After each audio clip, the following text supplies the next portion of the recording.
Welcome, traveler of time. Tonight, we journey to the sands of ancient Egypt, where palaces blazed with gold and a forbidden love set a kingdom on fire. Before we begin, tell me, where are you watching from?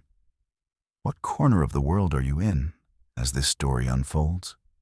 Settle in, let the echoes of history surround you, and step with me into the concubine of Egypt.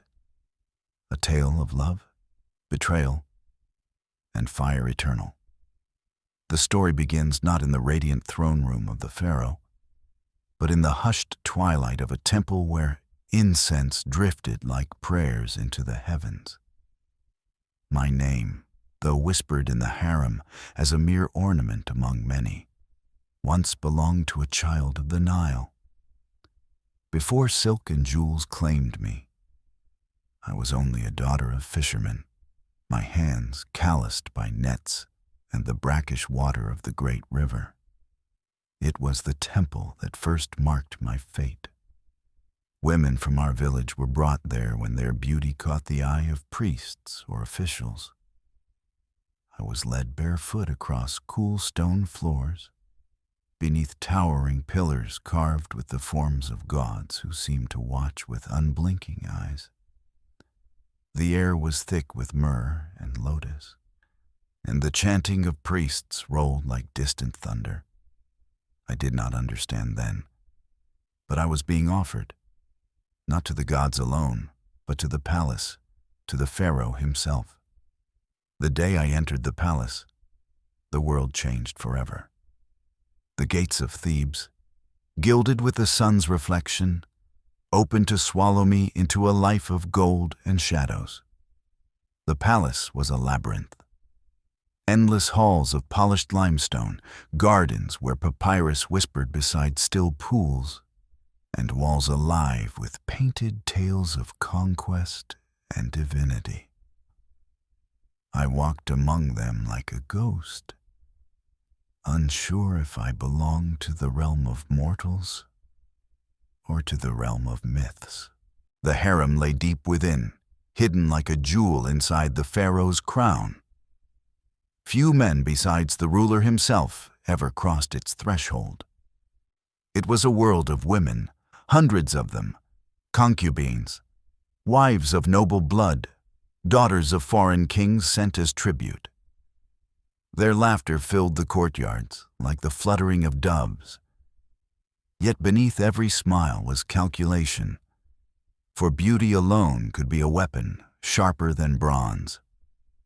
I was still a girl when I entered, wide-eyed and trembling. The older concubines studied me with the gaze of lionesses, some with kindness, others with jealousy.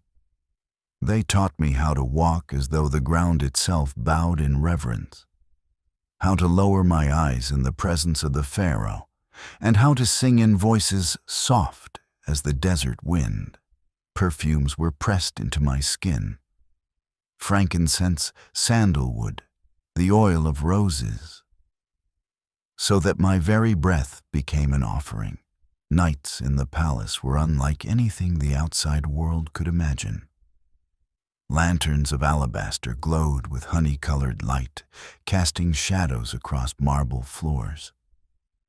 Musicians played lyres and harps, their melodies rippling like water. Dancers moved with the grace of spirits, their arm painting stories in the air.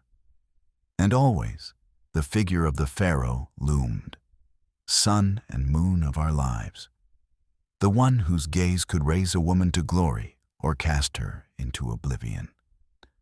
But what I remember most from those first days was not the splendor. It was the silence of the temple still lingering inside me. Even in the midst of music and laughter, I heard the murmur of gods carved into stone, whispering that my life would not be my own. I was no longer simply a daughter of the Nile. I was a vessel of power, bound to a destiny that shimmered like a mirage upon desert sands.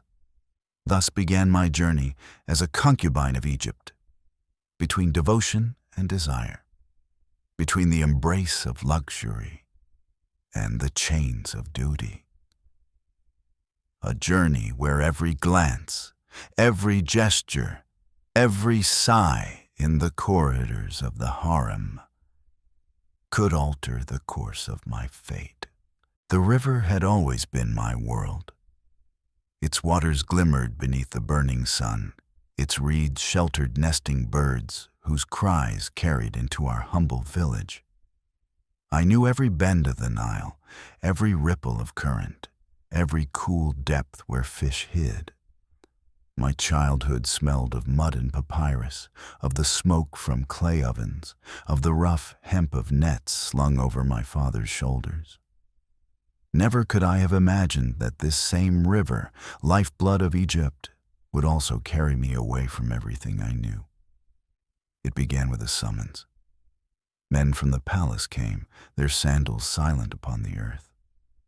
They bore no weapons, yet their presence was heavier than steel. Mothers hushed their children, fathers lowered their gazes. When they pointed to me, my mother wept silently, though her tears were hidden by the dust. The priest who accompanied them spoke softly. The gods have chosen, but I knew it was not the gods. It was men, and their hunger for beauty, power, and control. The temple was the first place they took me. Its gates were taller than any tree I had ever seen, its walls carved with the figures of falcons, lions, and serpents. Torches burned even in daylight, filling the air with a haze of smoke and resin. My bare feet pressed into stone so cold it sent shivers up my legs. The columns rose like forests of stone, painted in hues of lapis and gold, each one a hymn to eternity. I walked beneath them as though walking into the mouth of time itself. Priestesses approached me, their eyes lined with kohl, their bodies draped in linen as white as sunlight. They anointed my skin with sacred oils, brushed my hair until it gleamed like ebony, and adorned me with strings of beads. I was not a child of fishermen anymore. I was being remade into an offering. In the chanting of the priests, in the rhythmic beat of drums echoing against the pillars, I felt myself dissolving, as if the river inside me had been poured into the hands of the gods. Yet when night fell, and the temple's torches sputtered in the wind, I lay awake beneath the painted ceiling of stars. My heart pounded with fear.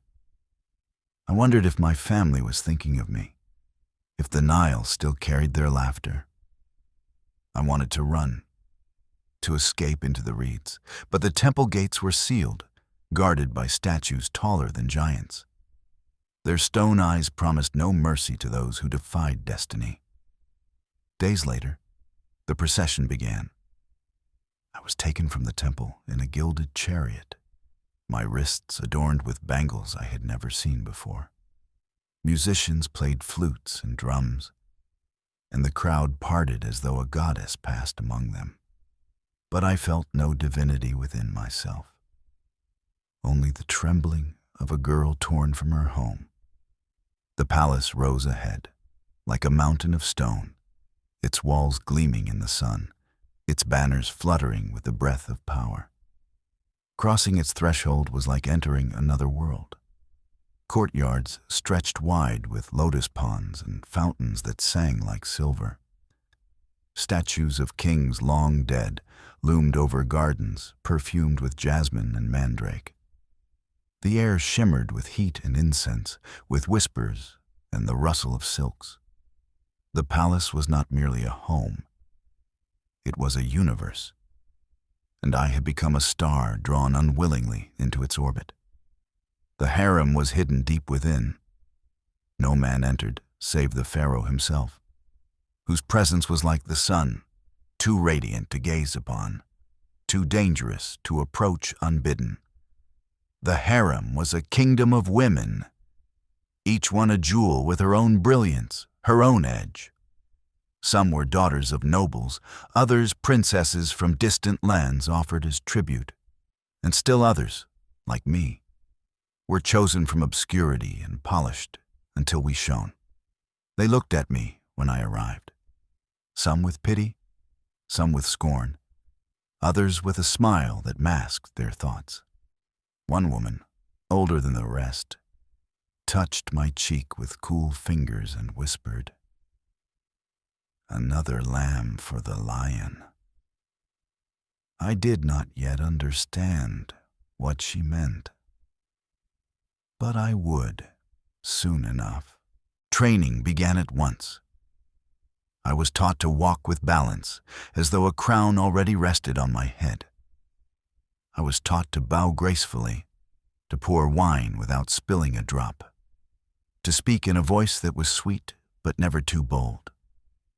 I learned the art of perfumes, how frankincense soothed the spirit, how cinnamon stirred the blood, how the essence of blue lotus made dreams bloom in the mind. My body became an instrument, my face a mask, my voice a song crafted to please. At night, when the palace slept, I lay awake listening. The silence of the desert pressed against the walls, vast and eternal, while within the palace there was only the faint echo of footsteps, the sigh of a harp abandoned in some distant chamber. In those moments, the weight of my fate fell upon me. I realized I belonged no longer to myself, but to the Pharaoh, to the harem, to Egypt itself. And yet, beneath the fear, there was wonder. I had stepped into a world I could never have dreamed, a world of marble and gold, of secrets whispered behind veils, of gods and kings entwined in every breath. My heart, torn between dread and awe, beat like a drum, announcing the beginning of a journey I could neither escape nor fully understand. Thus began my life in the shadows of the temple and the palace, as concubine, as ornament, as witness to the hidden heart of Egypt. The Nile was more than a river, it was a god. I had grown up at its edge, waking to the cry of ibis birds, feeling the mud between my toes, hearing the splash of oars as fishermen steered their boats into dawn's gold light. My father always said the Nile was both father and mother, feeding us with its floods, carrying our lives within its steady pulse. To me, it was freedom, the endless horizon of water that promised nothing would ever change. But I was wrong. The river was not only a giver of life, it was a current that could sweep one away. And I was destined to be carried farther than I ever dreamed. I remember the day the officials arrived with a clarity that has not left me. Their presence hushed the village. Dust rose beneath their sandals, and, though their hands bore no weapons, their authority settled over us like an invisible weight. Mothers drew their children close, fathers bowed their heads. When their gaze found me, my body tightened. I was a young woman of 18, my hair loose and my eyes still holding the river's quiet light. Yet in the officials' faces, I saw that I had already been chosen. My mother's fingers trembled as she pressed my hand, silent tears tracking down her cheek. "The gods have chosen," intoned one of the priests. Though we all understood the truth was not a whisper from heaven, but a decree from the court. Beauty taken to adorn a throne. My father, who had once stood steady as an oak, bowed without a word. Resistance would have meant ruin for us all. The temple rose above the city like a promise carved in stone. Passing through its gates felt like stepping into another realm. The sun's heat surrendered to cool shade, and the air filled with the thick sweetness of incense. Priests chanted beneath ceilings painted with stars, and for a moment it seemed as if the sky itself had been brought down to rest upon the pillars. This was a place where lives were folded into ritual, where destinies were shaped by hands that offered no choice. They washed me in sacred waters, not with tenderness, but with the precise gestures of ceremony, as if shaping clay. Oils and resins from distant coasts were rubbed into my hair until it shone. Garlands of lotus were laid upon my shoulders. I was dressed not in a fisher's plain robe, but as an offering, adorned and arranged. With each measured motion, the last pieces of the girl I had been were taken from me. At night, I lay on a mat in a chamber painted with images of falcons and jackals. Their eyes seemed alive, following me in the flickering torchlight. I clutched the beads around my neck, beads my mother had given me that morning, whispering prayers to gods who had no reason to listen. Fear pressed against my ribs like a tightening band. I longed for the Nile's soft murmur, for the sound of frogs croaking in the reeds, for the rough laughter of my father by the fire. Instead, I heard only the hollow echo of silence, a silence that seemed endless. When dawn came, the priests led me outside. A gilded chariot awaited. The wheels glimmered in the sunlight, the horses' manes braided with ribbons of gold. My wrists were encircled with bracelets, my body wrapped in linen so fine it whispered with every breath of wind. The village gathered to watch. Some women looked at me with envy, others with sorrow. Children stared wide-eyed, as though watching a star ascend into the sky.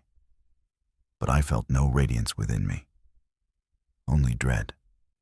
The chariot carried me away, and the river that had been my home slid behind me, its waters shining like tears. The palace of Thebes rose before me, vast as a mountain, its walls alive with color and carved hieroglyphs telling stories of conquest and gods. The gates towered above mortals, reminding all who entered that they were stepping into the realm of eternity. The air grew heavy with perfume and sound. The clash of cymbals, the calls of servants, the rustle of palm leaves stirred by hidden courtyards. Inside, I was overwhelmed. Gardens stretched with pools where lotus flowers floated like stars upon water. Fountains sang into the silence, their spray glinting like diamonds in the sun. Halls stretched endlessly, lined with statues of kings whose faces were serene yet merciless. I felt as though I walked not among mortals, but among spirits carved into stone. The harem was hidden deep within this labyrinth. Its gates closed behind me with a sound that struck me to my core. Here was a world where men could not tread, save for one, the Pharaoh. Here was a kingdom ruled by beauty and ambition, by whispers and rivalry, sharper than any blade. They gathered around me when I entered. Women draped in silks, their hair shining with oils, their eyes lined with coals so dark it seemed like shadow itself. Some smiled with curiosity, others with disdain. One woman, her lips painted the color of pomegranate, touched my chin and said softly, "Fresh as the lotus at dawn. Be careful, child. The lotus is beautiful, but it wilts quickly in the sun." I was given over to the tutors of the harem. They taught me how to glide rather than walk, how to bow with grace yet strength, how to let my voice fall like music when I spoke. I learned the songs of ancient poets, the dances that told stories without words, the secret language of perfume. I learned which oils stirred desire, which soothed grief, which could lull even the most restless heart into dreams. My body became a canvas, painted daily with the tools of art and seduction. And yet, no lesson prepared me for the weight of silence at night. When the harem slumbered, when even the fountains seemed hushed, I lay awake staring at the ceiling painted with lotus blooms. I thought of the gods in the temple, of their stone eyes watching, whispering that my life was no longer mine. I had been transformed, not into a woman, but into a shadow that belonged to the Pharaoh, to the palace, to Egypt itself. Still, I could not deny the wonder that pulsed through me. The palace was like a dream woven of marble and starlight. Its power seeped into my veins, intoxicating as it was terrifying.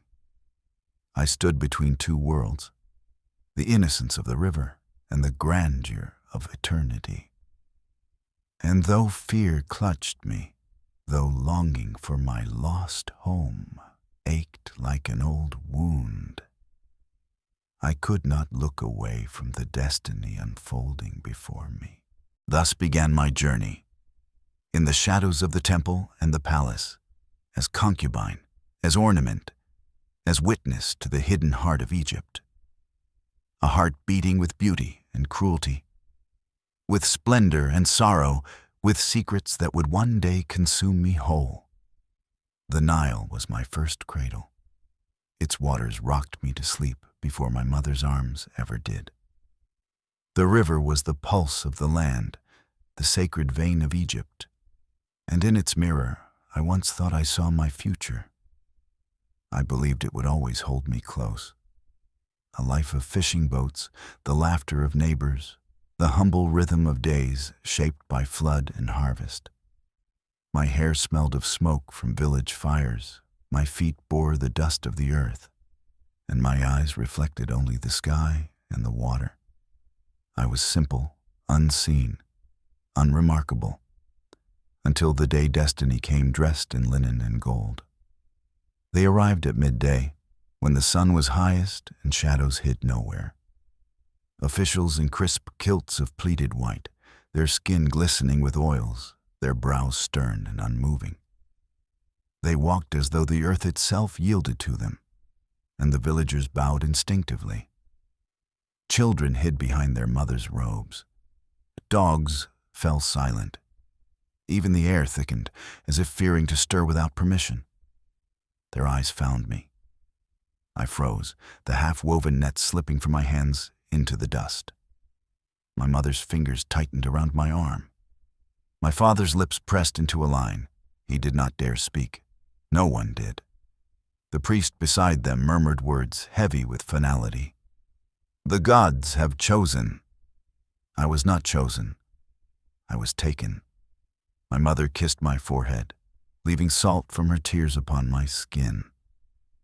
Her hands trembled as though she were already holding only my shadow. I tried to cling to her, but the officials moved between us. My father bowed low, not daring to lift his eyes. His silence was worse than any cry. That night, I was led to the temple. It loomed above us like a mountain sculpted by divine hands. Its pylons pierced the sky, painted with colossal images of gods with falcon heads and lioness claws. Torches blazed even in daylight, casting restless shadows that danced across stone walls. The steps chilled my bare feet, each one a rung climbing away from the life I knew. Inside, the air was dense with smoke and chants.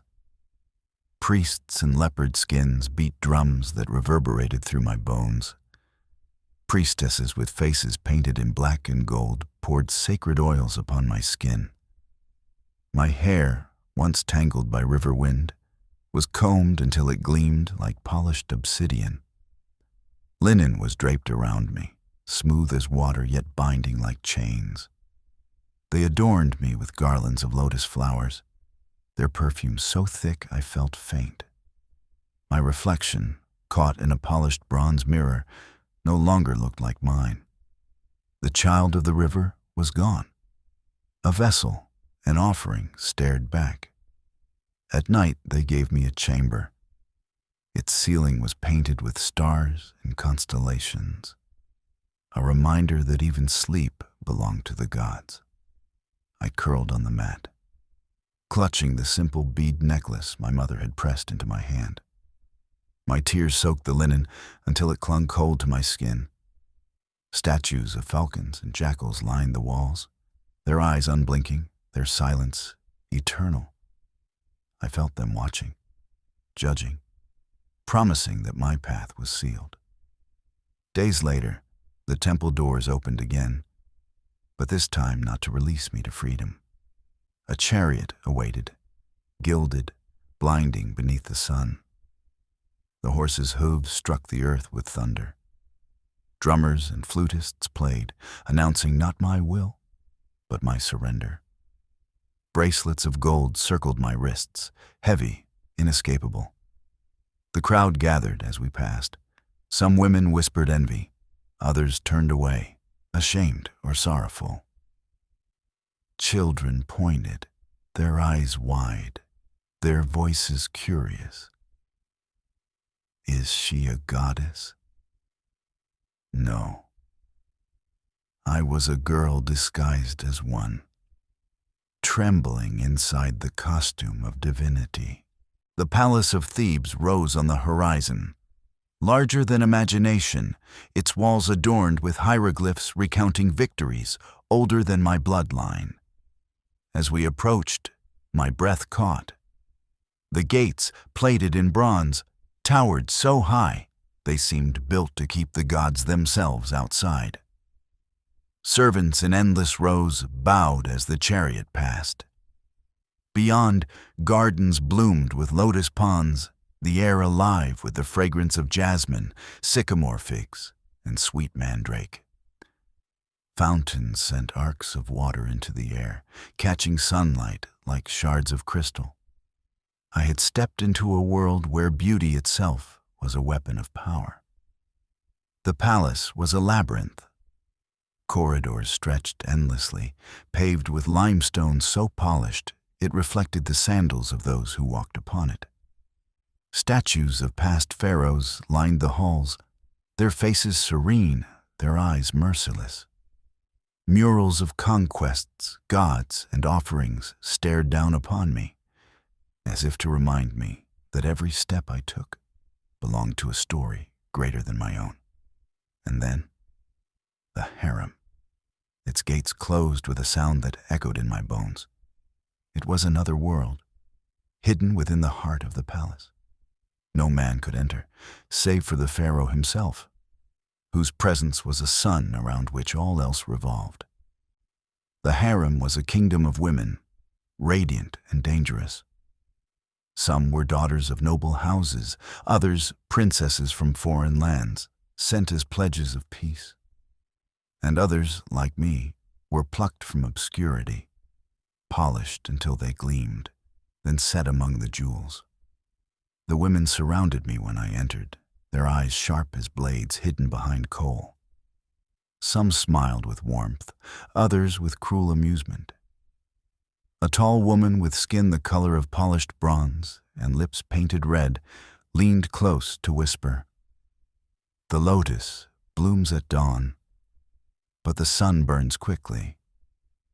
Her laughter lingered in the air, sweet and bitter all at once. My training began that very night. Tutors taught me to walk not as a girl, but as an offering, every step measured, every gesture deliberate. I was taught to bow deeply, but never too low, to let my eyes flicker with modesty, yet hint at light. I learned to pour wine in silence, to play the sistrum so its chimes sang like silver rain.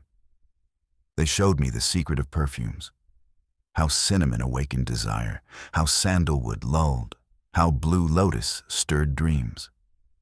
Every sense became a tool, every movement a performance. My body was no longer mine. It was an instrument of service, of survival. The nights were the hardest. Lanterns of alabaster glowed softly, casting honey-colored halos on the marble walls. Laughter and music echoed through courtyards. Yet I often withdrew to the corner of my chamber, clutching my knees, listening to the silence beyond the fountains.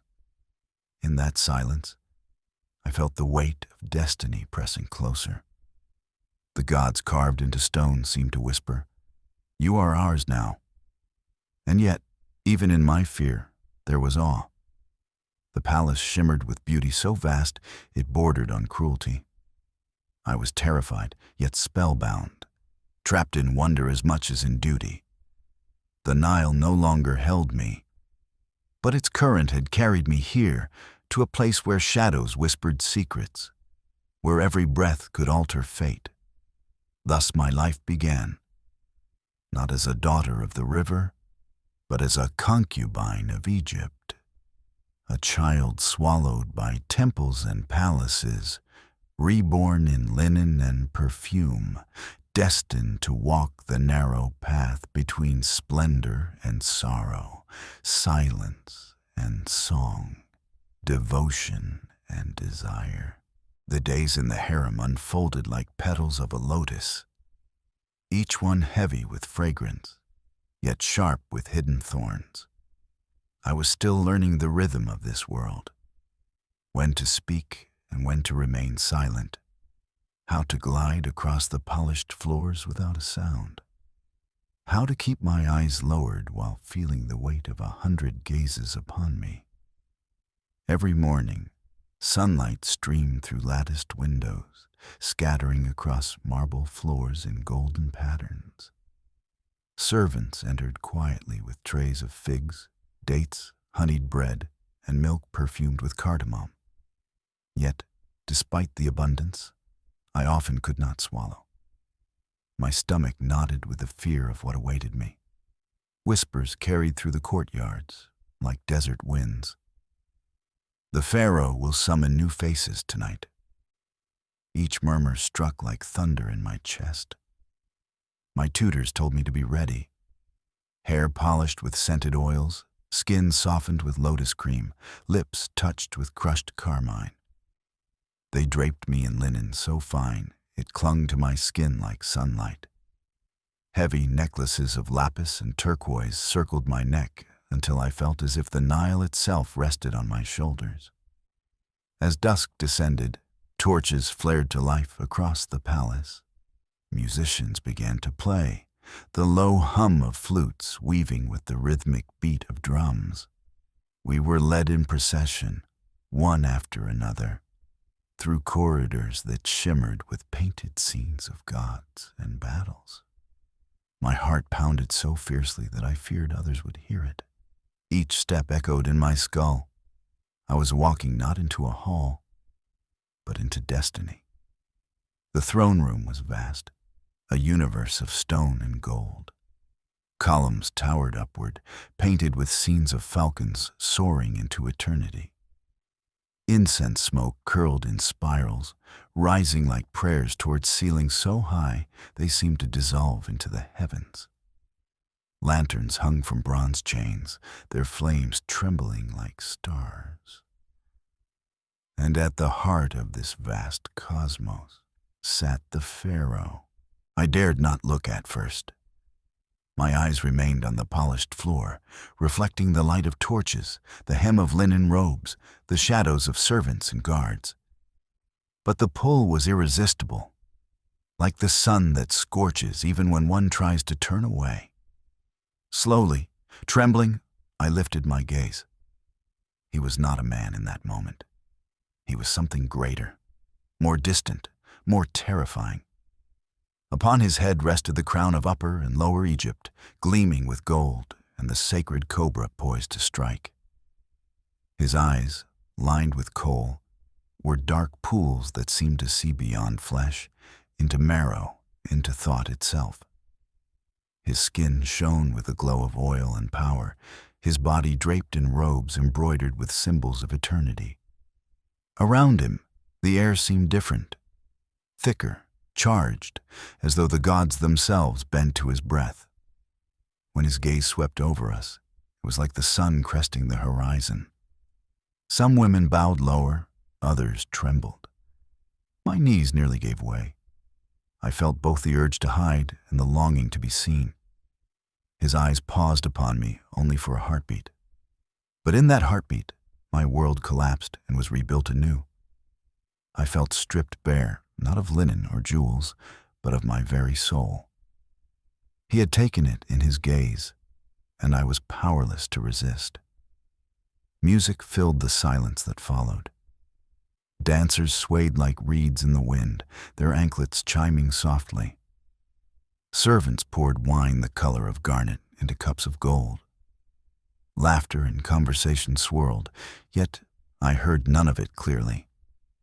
My body was present, but my spirit was caught in the moment his eyes had found me. I felt both fear and longing, fear that he could destroy me with a word, longing that he might remember me in the sea of faces. The banquet stretched on. Platters of roasted goose, honeyed figs, almonds, and fresh fish from the Nile were carried forth. Perfumes burned in shallow bowls, releasing clouds of sweetness into the air. The women around me leaned closer to the Pharaoh, their voices melodic, their gestures practiced. I remained still, silent, unsure if invisibility was safer than attention. But again, his gaze returned. Brief, fleeting, yet undeniable. I lowered my head quickly, heat flooding my cheeks. Around me, whispers stirred. A rival's eyes narrowed, lips curling with envy. Another smiled faintly, as though already measuring my worth, my danger. In the harem, a single glance could ignite wars. When the night ended, when the Pharaoh rose and departed, the room shifted like a tide receding. We all exhaled as though we had been holding our breath for hours. I stumbled back to my chamber, my heart still racing. I lay upon the silken cushions, eyes open to the painted ceiling, unable to sleep. His gaze haunted me, burning, consuming, promising nothing, yet leaving me forever changed. That night I realized I no longer belonged to myself. I belonged to the palace, to the harem, and perhaps, if fate decreed, to him, the Pharaoh, the living god whose glance could lift me to the heights of paradise or cast me into the depths of ruin. The banquet that night was not merely a feast.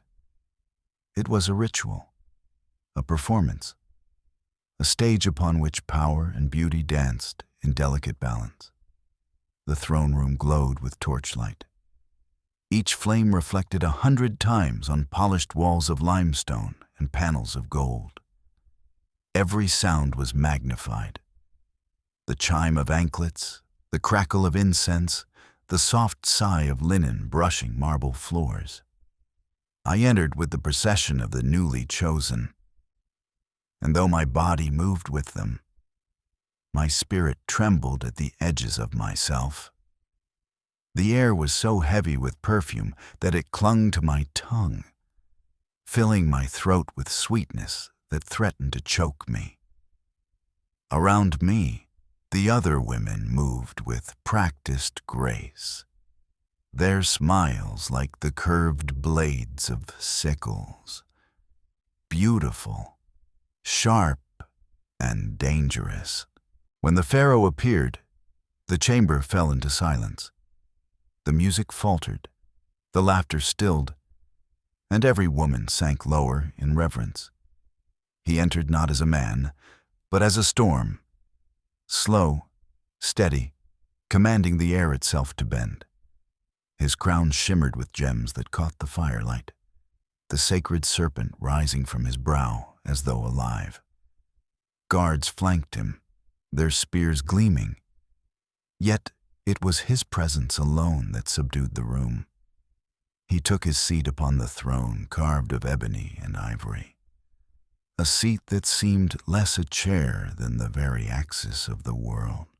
Servants hurried forward to wash his hands in bowls of scented water, to fan him with ostrich feathers, to pour wine into his cup. When he raised his hand, the music began again, tentative at first, then swelling with renewed strength. We were paraded before him, one by one, like offerings set upon an altar. Each woman bowed, eyes lowered, voices soft with words of devotion. I tried to imitate their grace, but my knees quivered as I stepped forward. I felt the weight of his gaze before I even lifted my eyes. It pressed upon me, vast as the desert sun, searing, unrelenting. And then I looked up. For a heartbeat, the world vanished. His eyes, dark and lined with kohl, seemed to pierce beyond my flesh. They held the stillness of the Nile at night, the fire of the desert at noon, the weight of centuries. I was nothing. Yet in that glance, I felt both seen and unmade. My breath caught in my throat, my chest tightened as though the air had fled the chamber. He looked away almost at once, his attention sweeping to the next woman. Yet the imprint of his gaze lingered upon my skin like a brand. I stepped back into line, my heart thundering, my body light-headed as though I had drunk too much wine. The banquet unfolded in a blur of splendor. Platters of roasted goose, seasoned lamb, and fresh fish from the Nile were carried forth by servants. Bowls overflowed with figs, pomegranates, and dates soaked in honey. Goblets of wine gleamed like garnets in the torchlight. Musicians plucked the strings of harps and strummed the deep chords of lyres, weaving music that rose and fell like the river's current. Dancers took the floor, their bodies bending and swaying in patterns that told stories of gods and heroes. Their arms became wings of falcons, their feet the swift hooves of horses. The sound of their anklets was like silver rain. I watched them with wide eyes, trying to memorize every gesture, knowing one day I too would be called to perform. Around me, the women of the harem played their own silent games. A smile offered here, a glance exchanged there, each movement a thread in an invisible web of rivalry. I caught the eyes of one woman, a beauty with hair like midnight, her lips stained the color of wine. She tilted her head and studied me as though I were a piece of pottery to be inspected for cracks. Another woman, older, with skin like burnished copper, leaned close and whispered, "Do not let your eyes linger on him too long. Others will notice, and they will not forgive."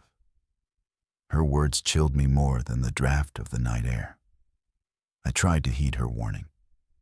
I bowed my head, focusing on the food, the music, anything but the figure upon the throne. Yet I felt it again, that sensation, like heat prickling across my skin. I dared a glance, and yes, his gaze had found me once more. Brief, fleeting, yet undeniable. My cheeks burned. I lowered my eyes quickly, pretending to examine the figs upon the platter before me. Around me, the whispers stirred again, sharper now, like the hiss of serpents in tall grass. A woman across the table smirked, another's gaze hardened to steel. It was enough, just enough, to mark me. The rest of the evening passed as though in a dream. I smiled when expected, ate through the food turned to ash in my mouth, clapped softly at the dancer's final spin. Yet my heart remained caught in that burning moment, my soul trembling at the knowledge that his eyes had paused upon me not once, but twice. When the Pharaoh rose, the hall fell silent again. He departed with the slow, commanding stride of one who owned not only the palace, but time itself. We all remained bowed until he was gone. Only then did breath return to the room, and with it, 100 shades of envy, speculation, and fear. I stumbled back to my chamber, each step heavy, as though the gold of my necklace had seeped into my bones. The cushions were soft beneath me, yet I could not rest. I lay awake, staring at the painted ceiling, my body still trembling from a gaze that had lasted only moments. In those moments, however, something within me had changed forever. That night, I understood a truth I had not wished to see. The Pharaoh was not merely a man. He was the axis of this world, the living God whose eyes could raise me into light or cast me into darkness. And I, a girl once of the river, was now bound to him. Not by touch, not by word, but by the silent, searing weight of his gaze. When the banquet ended and the Pharaoh departed, the hall emptied like a tide withdrawing from the shore. Servants hurried to clear the platters and extinguish the torches. Musicians packed away their instruments in silence, their heads bowed, their eyes careful not to meet ours. The vast throne room, which only moments before had thundered with music and laughter, now seemed hollow, echoing with the ghost of his presence. We were led back through the corridors in groups, our steps whispering across the limestone floors. The women no longer smiled as they had earlier. Their masks of courtesy slipped once the Pharaoh was gone. Instead, their voices rose in murmurs, sharp and glittering as obsidian blades. She caught his eye. One woman hissed softly, her voice just loud enough to carry. "A moment only," another replied, though her tone was taut, strained, unwilling to concede. "Twice," a third corrected. "Did you not see?" Twice his gaze lingered. The words clung to the air like smoke. My cheeks burned hotter than they had beneath the Pharaoh's gaze. I wished I could vanish into shadow. But the corridor was too narrow, the walls too close. Their eyes pricked against my skin, measuring, weighing, resenting. A tall woman, adorned in emeralds, turned her head slightly toward me. Her smile was like a dagger sheathed in silk. "Do not let it swell your head, little lotus," she murmured. "The Pharaoh's gaze is like the sun. He casts it upon many, and those who lean too close are soon scorched." Laughter, soft and poisonous, rippled around her words. I lowered my eyes, my voice too fragile to answer. Another woman, older and sharper, added, "Some have mistaken a glance for favor before. Few of them remain here long enough to tell the tale her meaning was clear. Danger lurked as much in the harem as in the court beyond." We reached the courtyard of the harem, its pools reflecting the moonlight, its papyrus reeds swaying gently in the night air. The women dispersed in small groups, their silks trailing behind them like streaks of color on water. Their laughter rose again, but now it was edged with rivalry. I lingered at the edge, afraid to join, afraid to stand alone. A hand brushed mine lightly. I turned to see one of the younger women, not much older than myself, her eyes wide with concern. "Be careful," she whispered. "They will watch you now." Every gesture, every word. If the Pharaoh's gaze falls upon you again, it will not go unnoticed. Before I could reply, she slipped away, swallowed by the crowd. That night, in my chamber, I lay upon cushions that felt harder than stone. The painted ceiling above me showed scenes of the heavens. The falcon soaring, the sunbark sailing across the sky, the goddess nut arching over the earth. Yet my thoughts refused to rest. They circled, again and again, around those fleeting moments when his eyes had found me. Had he truly seen me? Or had I imagined it, desperate for meaning in a gaze that wandered across 100 faces? I replayed the moments endlessly, searching for signs. The way his head tilted slightly, the pause before he looked away, the faint tightening of his lips. Each time I convinced myself it was real, doubt would return, whispering that I was a fool, that I had only dreamed it. But no dream had ever set my heart racing so violently. No dream had left me trembling long after the torches had gone dark. From the gardens, I heard the croak of frogs, the rustle of night birds. The palace slept, but I did not. I pressed my mother's bead necklace against my chest and whispered to the darkness, "What will become of me?" The silence gave no answer. Yet I felt, in the marrow of my bones, that the course of my life had shifted forever.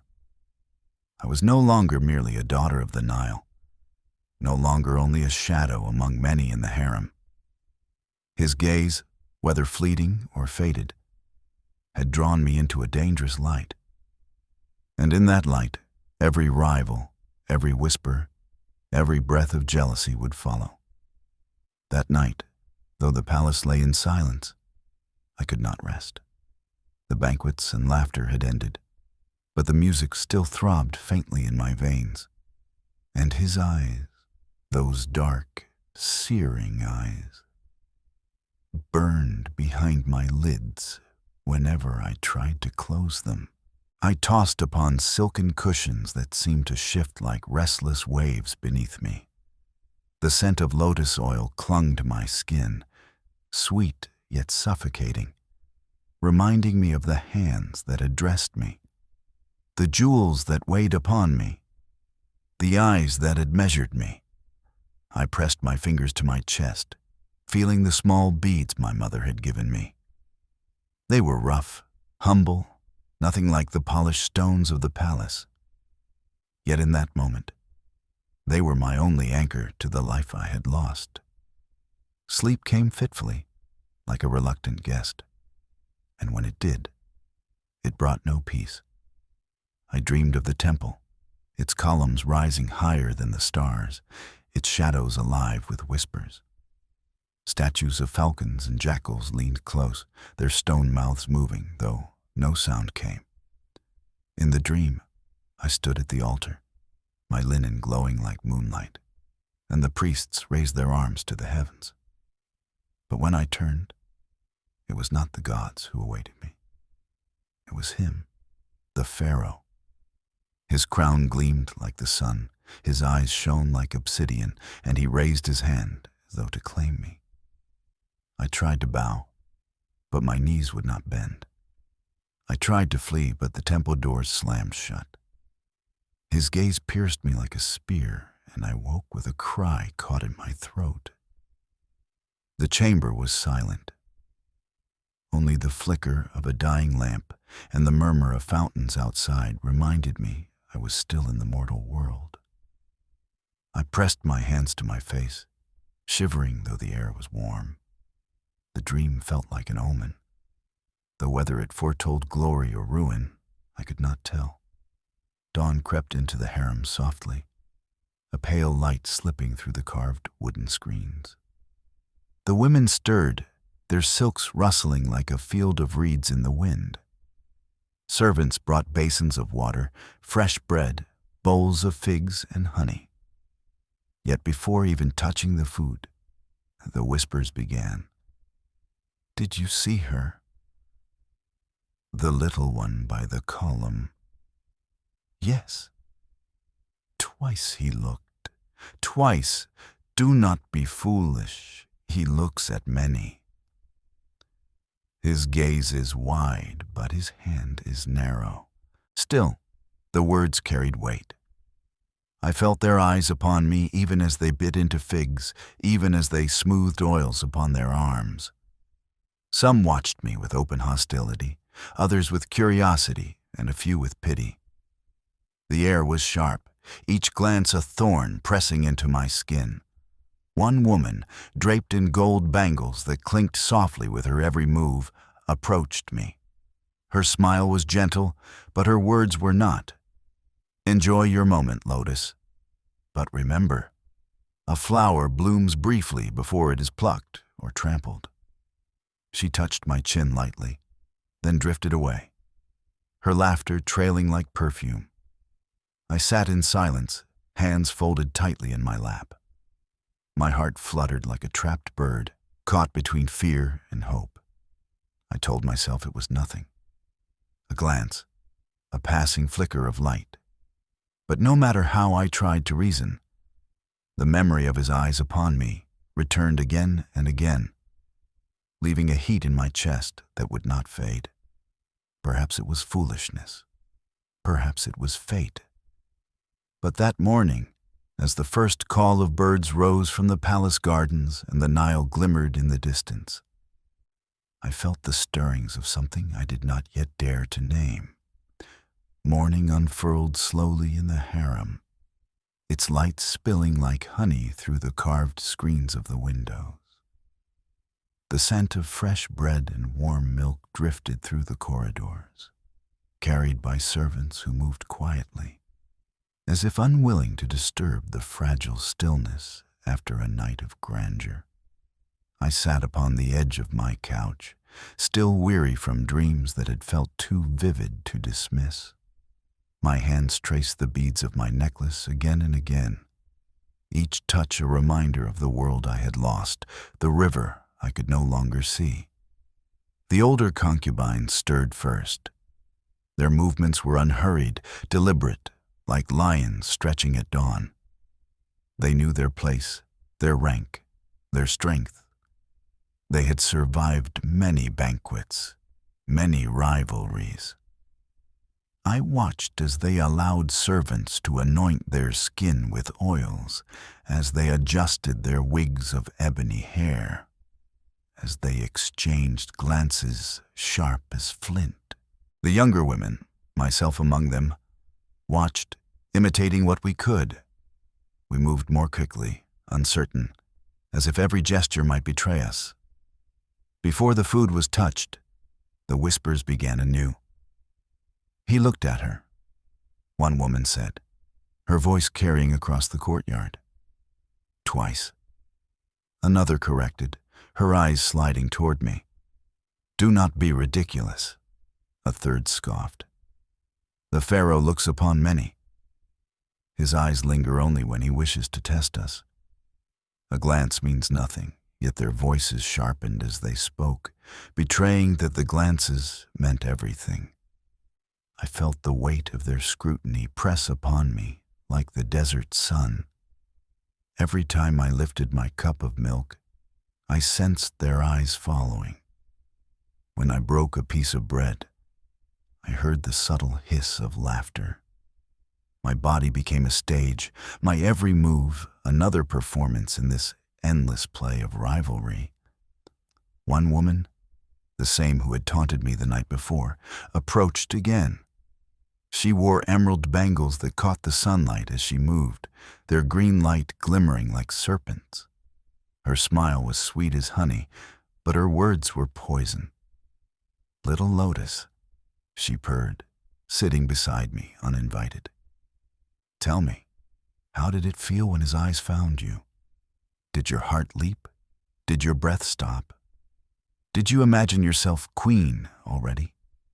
The women nearby giggled, covering their mouths with delicate hands. I lowered my gaze, my cheeks burning. "I imagined nothing," I whispered. "It was only a glance." "Only a glance," she repeated, her voice lilting, mocking. "And yet, look how it consumes you still." Her fingers brushed my wrist, lingering just long enough to make me shiver. Then she rose, her laughter trailing after her like perfume. The rest of the day was spent in training. Our tutors drilled us in the arts of movement, of voice, of restraint. We learned how to bend at the waist without seeming weak, how to gesture with our hands as though sculpting air. They made us recite poems of ancient kings, our voices soft and melodic, each syllable a drop of honey. They taught us dances meant not for joy, but for display. Each step a silent language, each turn a prayer for attention. I tried to focus, but my thoughts strayed again and again to the night before. To the weight of his eyes, the way time had slowed when his gaze fell upon me. The memory filled me with both dread and longing. If he looked at me again, what then? Would the women sharpen their daggers of jealousy until I bled? Would my life become a battlefield hidden behind silks and perfumes? Or would his gaze lift me higher, place me among those favored few who were spoken of in whispers, whose names endured in songs and stories? That night, as the torches were lit and shadows lengthened across the harem walls, I sat alone by the pool in the courtyard. The water reflected the moon, silver and serene. Yet when I touched its surface, it shattered into ripples, never still. I thought of my own reflection, shattered, remade, reshaped into something unrecognizable. I whispered to the water, as though it were the Nile listening from afar. If he looks again, what will I become? The pool gave no answer. Only the ripples stirred, fading slowly into silence, like a secret the gods refused to reveal. The day after the banquet stretched endlessly, heavy with expectation. The air itself seemed to pulse with whispers, as though the very walls of the harem had grown ears. Women spoke in low tones, laughter edged with venom, glances sharp as obsidian blades. And though no one said my name aloud, I felt it on their tongues. I heard it in the pauses of their words. I sensed it in the way they drew closer to one another when I passed. By afternoon, the tutors summoned us again. My body was bathed in oils of myrrh and sandalwood, my hair plaited with threads of gold. They pressed jewels upon my wrists and ankles, each one heavy as a chain, yet meant to proclaim freedom from want. The linen they wrapped around me was so sheer it shimmered in the torchlight like water. "Tonight," one tutor murmured, smoothing the folds of my gown, "your fate may be sealed. Do not stumble. Do not falter," I nodded, though my hands trembled. When night came, the palace awoke once more in splendor. Torches blazed in the corridors, casting flames that leapt upon painted walls where gods and kings lived in eternal victory. The throne room opened before us like a vision, vast and glittering, filled with music that trembled in the very stone. Flutes and lyres wove melodies that wound around the pillars like serpents of sound. The Pharaoh entered, and again silence fell like a heavy curtain. His presence was as overwhelming as before. Radiant, inexorable, like the sun itself descending upon the earth. He moved to the throne, and when he sat, it was as though eternity itself had anchored there. We paraded once more as offerings before the altar of his gaze. The older concubines performed with practiced elegance, bowing so deeply their foreheads nearly brushed the ground. Their voices sweetened with words of devotion rehearsed countless times. The younger ones trembled as I did, each heart beating like a trapped bird. And then it happened. His gaze found me again. Not once, not fleetingly, but held. The air vanished from my lungs. The music dulled to a distant hum.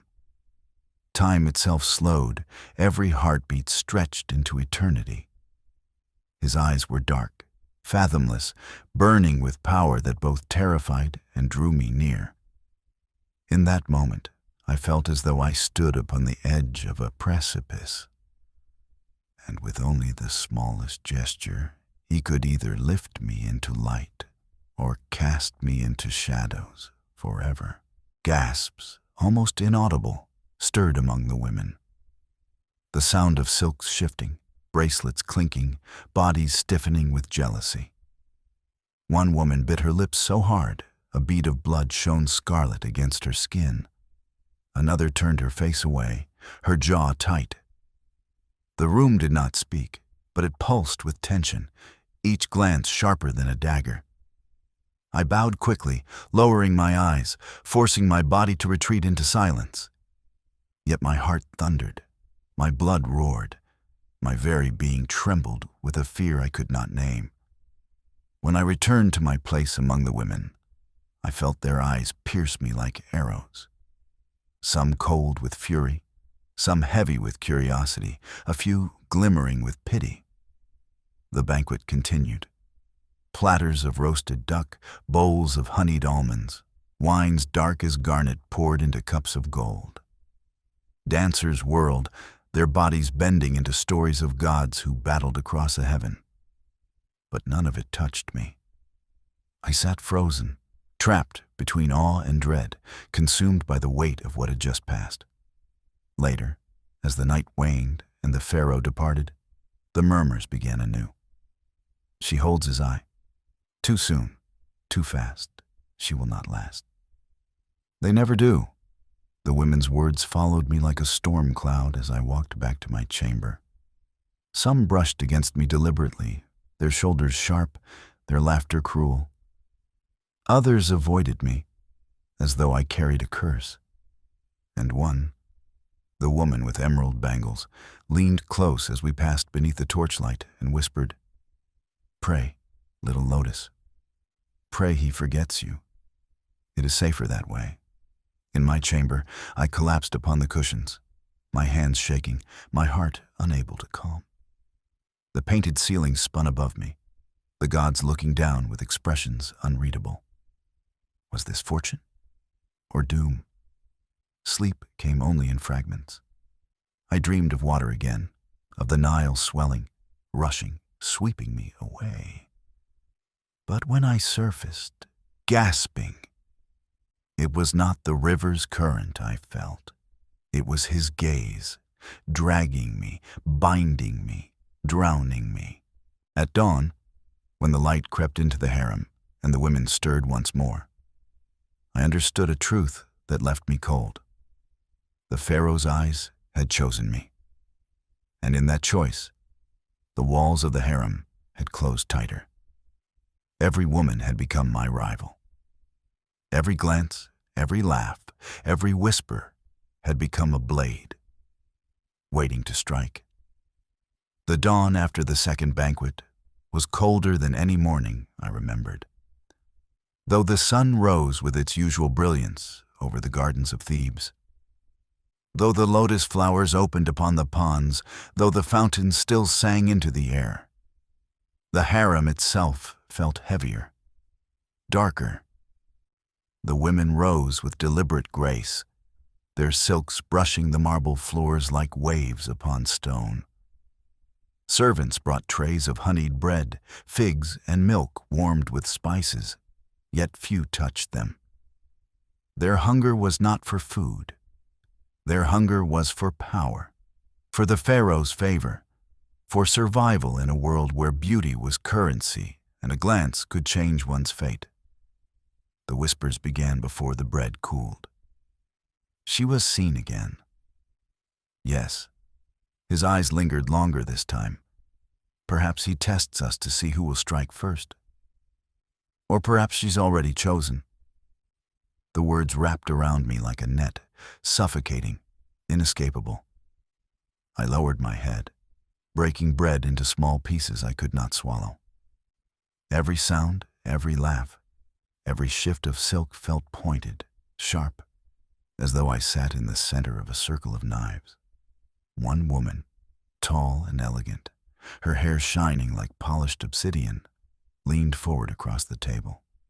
Her smile was beautiful, but her eyes gleamed like a predator's.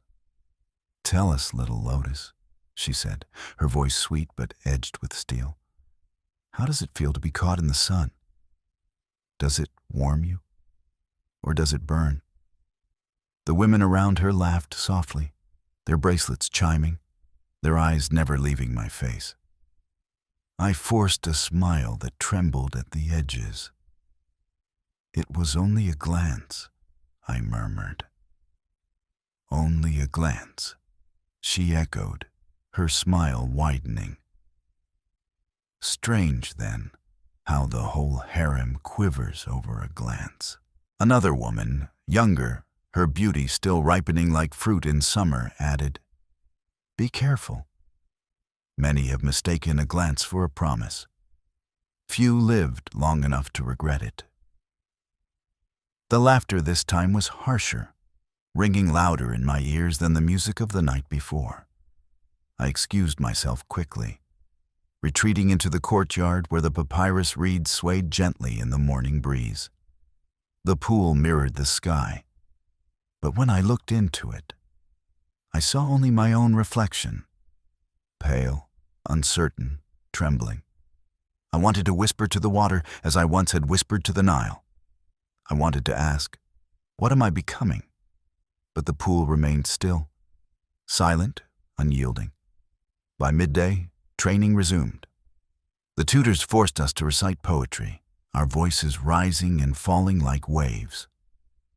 We practiced dances that told the stories of Ra's journey across the sky, of Osiris's descent into the underworld.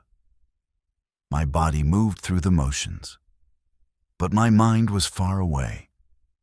Every turn of my wrist, every step of my feet felt weighted by unseen eyes, both his and theirs. When the lesson ended, the younger women gathered in corners, their voices sharp and quick. I caught fragments of their talk. She cannot last. They will not let her. Perhaps an accident. The words chilled me, though I pretended not to hear. My hands trembled as I smoothed the folds of my linen gown. That night, I sat alone by the pool once more. The moon's reflection trembled on the water, broken each time the breeze touched its surface. I traced the beads of my necklace, whispering to the memory of my mother, though she could not hear me. "Am I blessed or cursed?" I asked the night. The silence answered with neither comfort nor clarity. Only the frogs croaked in the reeds, and somewhere in the palace a harp played softly, as though mocking my uncertainty. Yet deep within me, beneath the fear, beneath the whispers and laughter, a flame stirred, a dangerous flame of longing. His gaze had found me not once, not twice, but twice and more. And whether it meant ruin or glory, I could not turn away from it. I was no longer only a daughter of the Nile. I was no longer only another concubine in silks and perfumes. I was marked. And in the harem of Egypt, to be marked was both a blessing and a death sentence. The days that followed were quiet on the surface, but beneath that stillness a storm gathered. Laughter in the courtyards grew sharper, glances longer, silences heavier. The women who once ignored me now seemed to orbit closer, their every movement calculated, as though testing the limits of my endurance. One evening, as the lanterns were lit, and the harem prepared for its nightly rituals of song and prayer, a group of women beckoned me toward the perfumed chambers, where incense burned low and shadows played upon painted walls. Their smiles were warm, too warm, their voices dripping with sweetness that felt unnatural. "Come, little lotus," one said, her bracelets chiming as she took my hand. "Join us tonight. We wish to teach you a dance the Pharaoh himself favors." My heart quickened. To learn a favored dance was an honor, or a trap. Yet refusal was impossible. To decline was to insult. They gathered around me, their silks whispering like the hiss of serpents. They showed me the first steps, slow, graceful, swaying like papyrus in the wind. Then the turns, faster, sharper, demanding balance. At first I followed, my feet light, my heart steadied by rhythm. But soon the dance changed. Their steps became more complex, their turns abrupt, their movements too swift for a beginner. Their eyes glittered as I stumbled, their laughter soft but cruel. "Not like that," one said, her tone sweet as honey laced with venom. "You must be fluid, child. You must not trip, or the Pharaoh will see you for what you are, clumsy, unworthy." Another added, "Perhaps she cannot manage it. Perhaps the Nile makes women too heavy for such grace. Their laughter rang louder. My cheeks burned, tears stung my eyes, but I swallowed them back. I forced myself to steady my steps, to mimic the turns, to keep moving even as the room tilted beneath me. My body ached, my lungs burned, yet I did not fall. Finally, one of them stopped, her smile tight, her eyes sharp. Enough! She learns quickly, perhaps too quickly. The others exchanged looks, their laughter fading. I realized then that the dance had been no lesson. It had been a test, a trap set to watch me falter, to strip away the image of favor I had begun to gather. But I had endured. Barely, clumsily, trembling, but I had endured. That night, when I returned to my chamber, my legs throbbed with pain, but my heart carried a strange new weight, not only of fear, but of defiance. I understood that the harem was not only a garden of beauty, but a battlefield without swords, where every glance, every whisper, every dance was a weapon. I sat by the pool once more, the moon shimmering upon the water. My reflection trembled, fractured. Yet within those broken ripples, I saw something I had not before, a spark of strength. The Pharaoh's gaze had marked me, and that mark had painted a target upon my back. But perhaps, just perhaps, it had also given me the strength to survive what was to come. The harem was a kingdom without walls, a battlefield without swords. Each day its women polished their beauty as others might polish steel. Each word, each smile, each movement was a weapon disguised as grace. I had survived the false lesson of the dance, but survival only made their eyes sharper. It happened during the evening gathering in the perfumed courtyard, where we often sang hymns to Hathor and practiced our dances in anticipation of summons from the throne room. Lanterns hung from the branches of date palms, their glow painting golden circles on the marble floors. The air was heavy with jasmine and sandalwood, sweet but suffocating. One of the older concubines, renowned for her wit and cruelty alike, rose and clapped her hands for silence. "Sisters," she said, her voice soft as silk, "we must entertain ourselves. Let us share songs tonight. Each voice shall rise like incense, each word an offering." The women agreed eagerly, their laughter rising, their bracelets chiming. One by one they sang songs of the Nile, of the harvest, of love. Their voices were trained, honeyed, flawless. Applause followed each performance. Then her eyes turned to me. "And now, our little lotus," she purred. "Let us hear the voice that so enchanted the riverbanks of her humble village." Surely she must have a song for us. A hush fell. The women leaned closer, their smiles sharp, expectant. My heart raced. I had never been asked to sing before. Not here, not in this world where every note could be judged, every breath measured. My voice trembled, small, untrained. But refusal would have been worse. Refusal would have meant weakness. I rose slowly, my knees unsteady, and began a song my mother once sang to me by the river. A lullaby of fishermen, of the Nile's endless embrace. My voice wavered at first, thin as a reed in the wind. Some women stifled giggles, others exchanged glances, smirking. But then, as I closed my eyes, the memory of my mother's voice steadied me. The words flowed more easily, the melody rising clearer, softer, truer. My voice filled the courtyard, not strong, not trained, but tender, like water gliding over stone. When I opened my eyes, the silence was heavy. Some looked surprised, others frowned. The woman who had demanded my song smiled faintly, but her eyes gleamed with annoyance. "She sings sweetly," one whispered, reluctant. "Too sweet," another countered, "like a child." A pharaoh does not want children at his side. The woman in emeralds laughed suddenly, loud enough for all to hear. Ah, but perhaps that is her charm. The pharaoh has many women who sing like nightingales. Perhaps he seeks a sparrow now. Laughter burst forth, cruel and unrestrained. Their eyes cut into me, their words like whips dressed in velvet. My cheeks burned, tears threatened, but did not fall. I bowed my head, murmured thanks, and sat again in silence, clutching my hands so tightly my nails bit into my palms.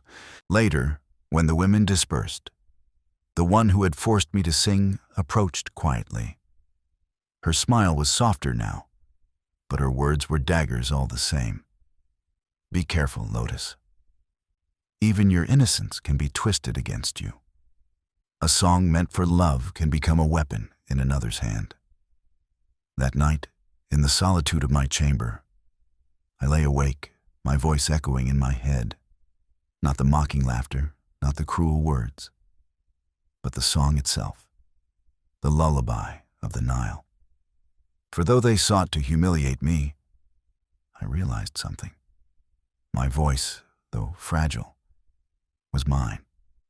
It was the only part of me they could not strip away, the only tether to the world I had left behind. And perhaps,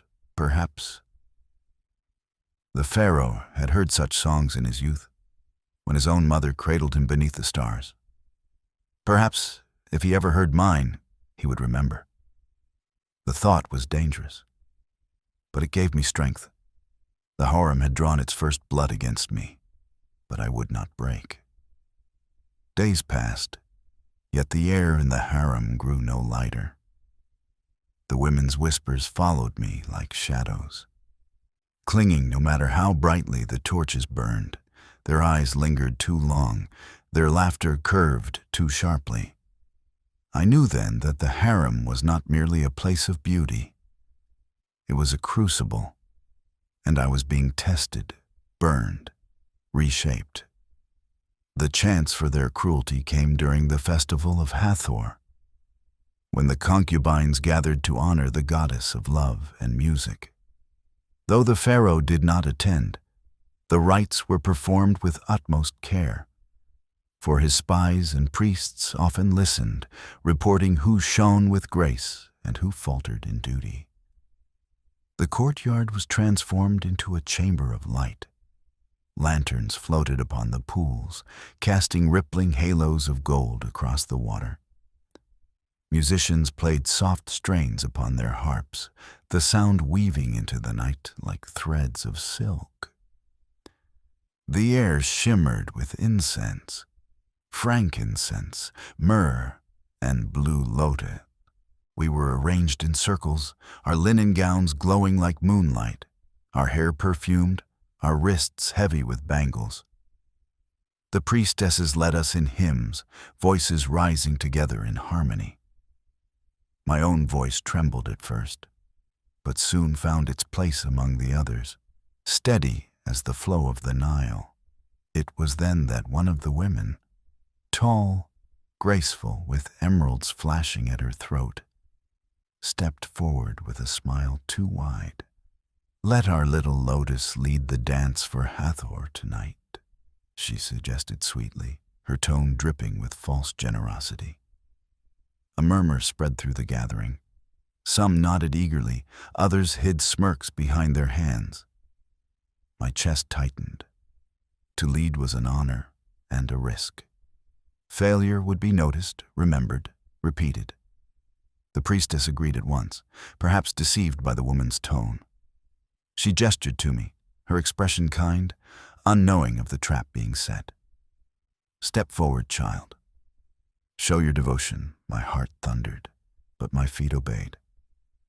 I moved into the center, the circle of women around me watching with eyes bright as blades. The musicians struck their chords. I began to dance. At first, the steps came as I had been taught, graceful sways, turns like reeds bending in the river wind. My arms lifted, painting stories of love and harvest, my body swaying with the rhythm of devotion. A few women clapped softly, though I heard the laughter beneath their breath. Then suddenly the music quickened. One of the women hissed a command to the players, urging them faster, louder. The rhythm doubled, sharp as thunder. My body faltered. The steps I had practiced no longer fit the frantic pace. I stumbled, my sandals catching upon the stone. Gasps rose, followed by muffled laughter. "Too clumsy," someone whispered. "She trips already," another giggled. My face burned. The circle of women loomed like vultures around me, their eyes drinking my humiliation. The music pressed harder, merciless, daring me to fall. But something within me refused. I closed my eyes. I remembered the Nile, the way reeds swayed, not in perfect rhythm, but in harmony with the wind. I let my arms flow like water, my steps like currents shifting over stone. I abandoned the rigid forms I had been taught and let the music carry me, let my body become a river. The laughter faltered. Murmurs rose instead. The music slowed again, uncertain, as the musicians struggled to match me. I opened my eyes.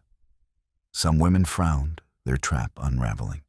Others stared, lips parted, unwilling to admit admiration. When the dance ended, I bowed low, though my heart still raced. The priestess smiled warmly, her hands clasped in praise. "Well done, child." The goddess smiles upon you.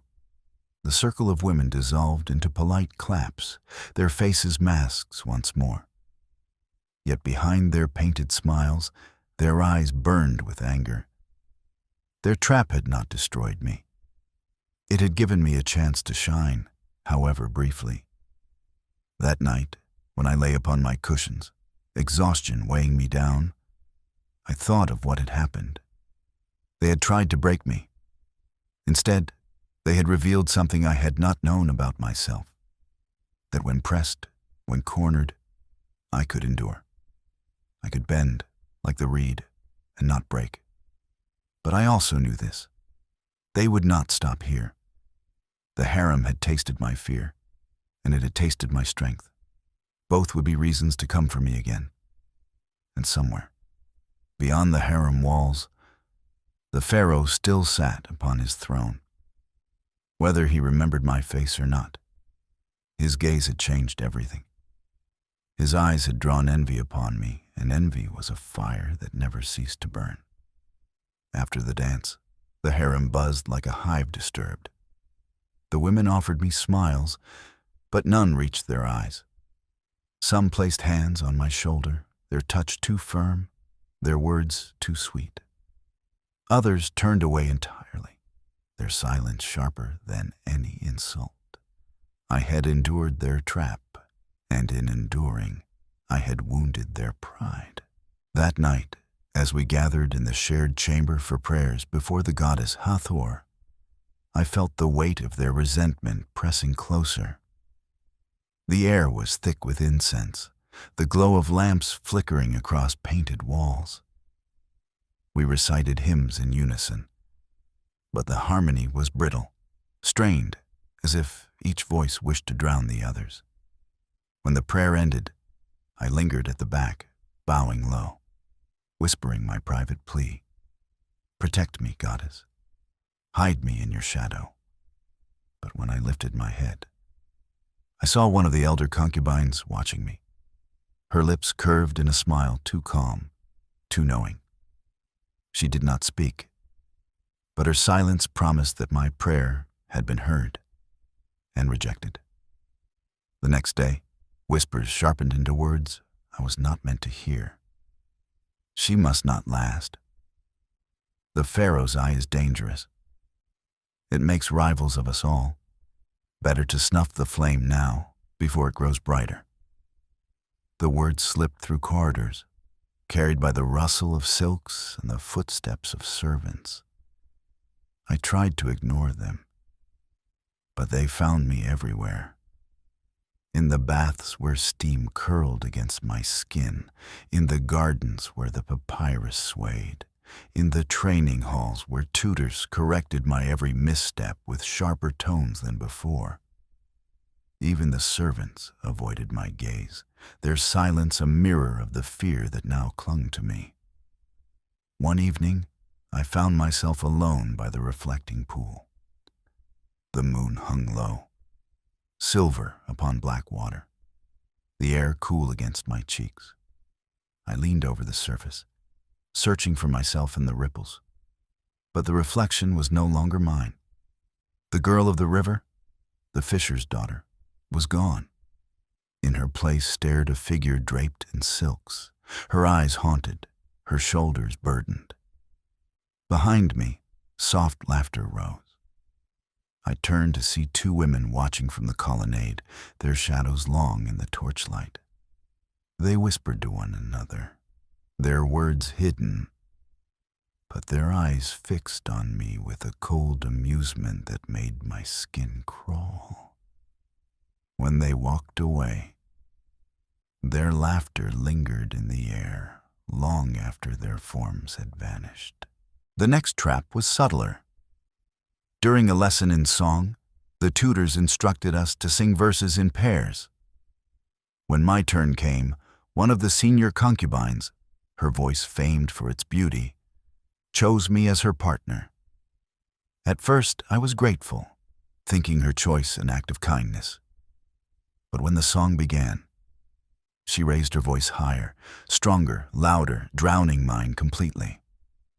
The tutor frowned at me, not at her. "She is too weak," the tutor scolded, a voice like a child's. The others giggled softly, their eyes glittering. Shame burned my cheeks, but I bit back my tears, forcing my trembling voice to continue, thin as it was. When the lesson ended, the woman brushed past me, her perfume heavy, her smile victorious. That night, unable to sleep, I pressed my ear to the carved screen that overlooked the inner courtyard. Voices drifted upward, hushed yet urgent. She must be removed. But how? The Pharaoh has looked upon her. Then we must make her stumble, make her falter where he can see. If his eye turns cold, no one will protect her. A silence followed, then the scrape of laughter. My blood ran cold. I pulled back from the screen, my hands trembling, my heart pounding against my ribs like a prisoner against his cell. They would not kill me outright. No, that would be too dangerous. But to humiliate me, to make me fall in his eyes, that was safer, more certain. The harem was no longer a home of silks and perfumes. It had become a cage of thorns.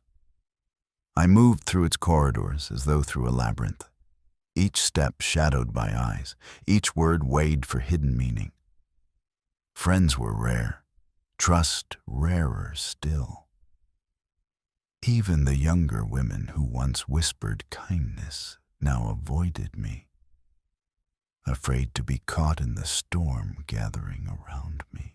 Yet despite the fear, despite the traps and the whispers, something within me refused to bow entirely. Perhaps it was pride. Perhaps it was desperation. Perhaps only the stubborn spirit of a fisher's daughter who had weathered river storms. But each night, as I lay upon my cushions, I told myself, I have survived another day. I will survive the next. And always, always, his gaze haunted me. It returned in dreams, dark and searing. It lingered in memory, heavy as gold. It was the cause of my danger, the spark that lit the fire of envy around me. But it was also the only light I carried, fragile though it was. The Pharaoh had looked upon me, and for that alone, the harem would not rest until I was either exalted or destroyed. The night of the festival passed, yet the venom of the women lingered. Their smiles grew thinner, their whispers sharper, their laughter colder.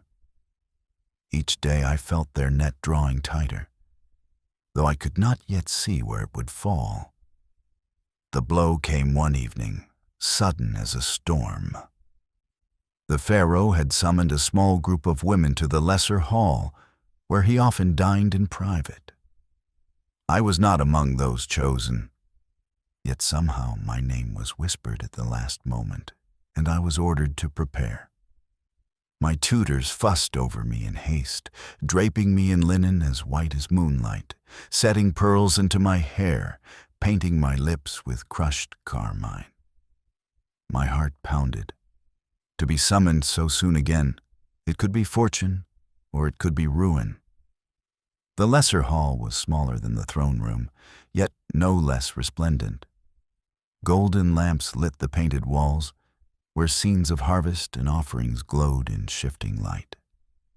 The Pharaoh reclined upon a couch, attendants at his side, his gaze sweeping the chamber with that same unrelenting weight. We entered in silence, bowing low. The feast began. Wine poured, fruit offered, music played softly from the shadows. I kept my eyes lowered, my breath steady, trying to make myself a ripple, a shadow, something unremarkable. But then, without warning, a gasp rose.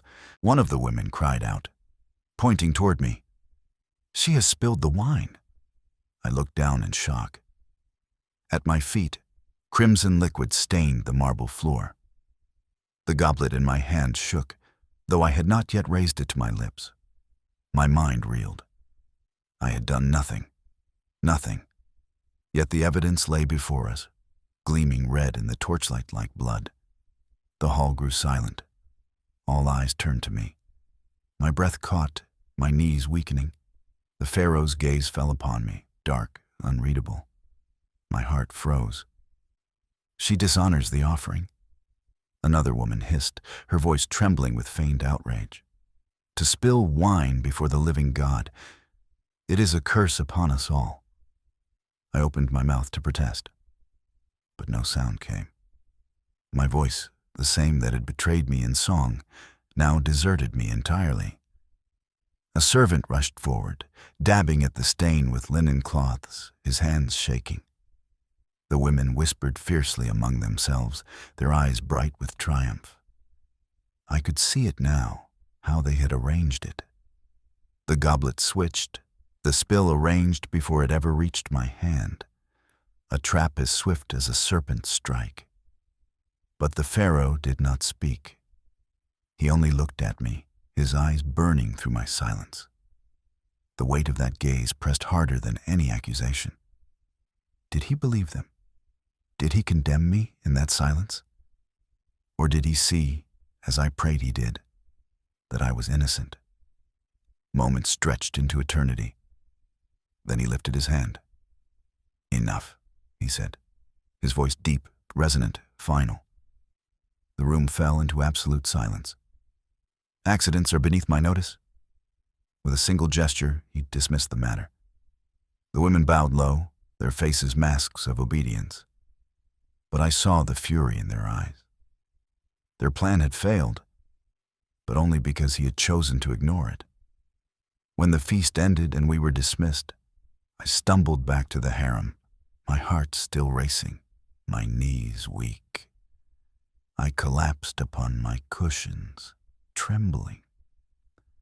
The stain of the wine remained in my mind's eye, red as spilled blood. They had tried to destroy me openly before him. And though I had been spared, I knew it was not mercy that saved me. It was his silence, his decision, his indifference, or perhaps something else. That night, I whispered to the shadows, "Why did he spare me? Was it kindness or cruelty delaying the inevitable?" No answer came, only the echo of his voice. "Accidents are beneath my notice, but in the harem, Nothing was forgotten. Nothing was forgiven. And I knew, with a certainty that chilled my blood, that this was only the beginning. After the night of the spilled wine, I thought perhaps the worst had passed. The Pharaoh's dismissal had been brief but decisive. Surely the women would not dare again so soon. Yet I was naive. In the harem, envy was a fire that never cooled, and once lit, it demanded to consume. Whispers grew darker in the days that followed.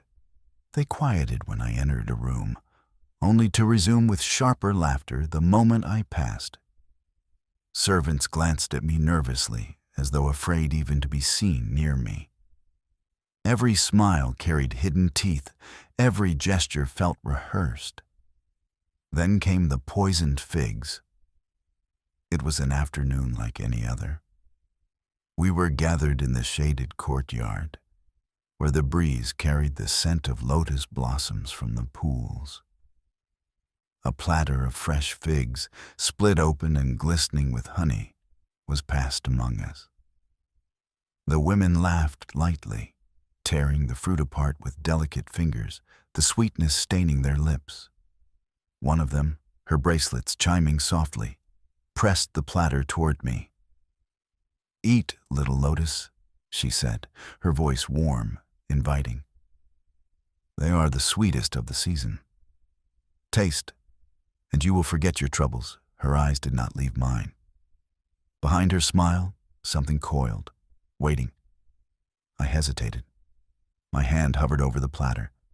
The figs gleamed, fragrant, irresistible. Yet something in her gaze made my skin prickle. I drew back slowly, forcing a faint smile. "I am not hungry," I murmured. Her smile faltered, only for a heartbeat, then returned wider than before.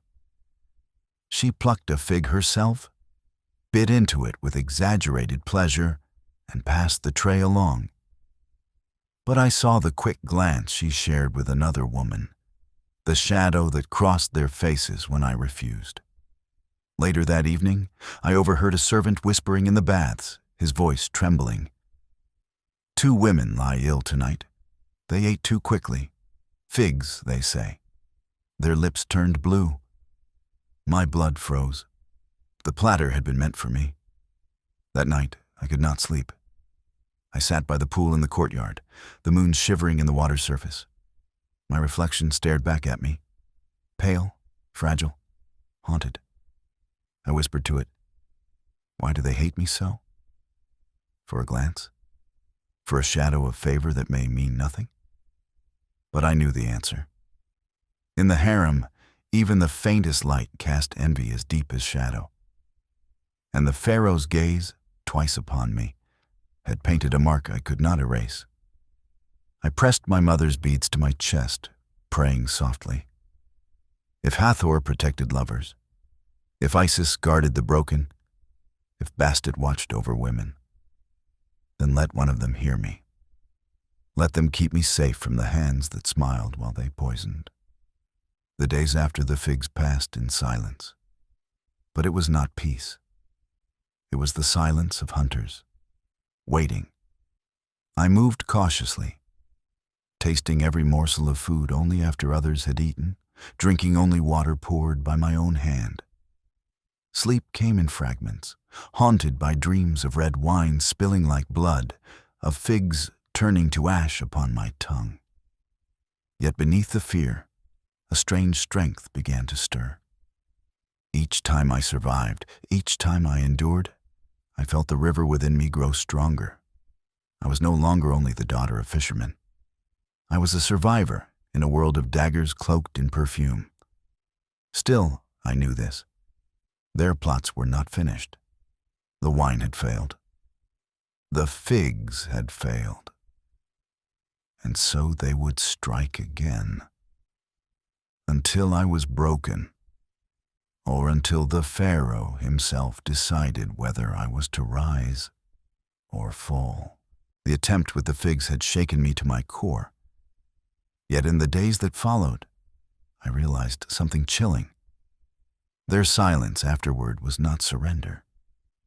It was waiting. A serpent that coils does not sleep. It gathers its strength for a deadlier strike. And so it came, sharper and more dangerous than before. The Pharaoh had summoned us again, this time to the grand hall for a ritual of music and offerings. The priests of Amun would be present, and the women of the harem were expected to sing and dance as symbols of devotion. It was not only the Pharaoh who would watch, it was the gods themselves, through their priests, who would judge us. The hall was brighter than the sun. Torches flamed along the columns, their smoke spiraling toward a ceiling painted with the heavens. Perfumed oils burned in bronze bowls, filling the chamber with a sweetness that clung to the lungs. The Pharaoh reclined upon his gilded throne, his crown heavy with gems, his gaze fixed upon us as we entered in procession. The music began. One by one, the women performed. Voices like honey, movements like water. The priests murmured blessings, the attendants clapped softly. The Pharaoh's face remained unreadable. Then my name was spoken. My legs trembled as I stepped into the center of the hall. My linen gown clung to me like a second skin. My bangles chimed with every hesitant step. I bowed low, my forehead brushing the cool stone floor. The musicians struck their chords. I began to sing the hymn I had been taught, a prayer to Hathor, goddess of beauty and love. My voice wavered at first, but steadied as I remembered the lullabies of the Nile. The hall echoed with the sound, fragile but pure. And then, the sabotage revealed itself. The scroll of lyrics placed before me was wrong. The words written were not the hymn of Hathor, but a prayer to Set, the god of chaos. My heart froze. To sing those words before the Pharaoh, before the priests, would be blasphemy, treason against the gods themselves. Gasps stirred among the women. Their eyes glittered in the torchlight. Hungry, waiting, I faltered, my voice breaking. Sweat beaded at my temples. The priests leaned forward, frowning.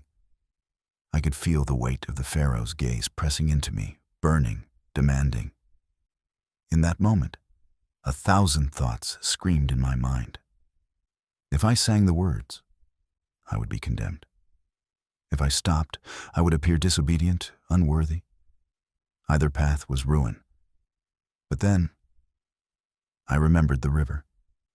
I remembered how my mother taught me that when nets tore, fishermen did not despair, they wove new ones with their hands. So I wove new words. I abandoned the scroll, closing my eyes, and let the hymn of my childhood rise. Not the hymn of priests, not the prayer of scribes, but the song my mother had sung as the Nile swelled with life.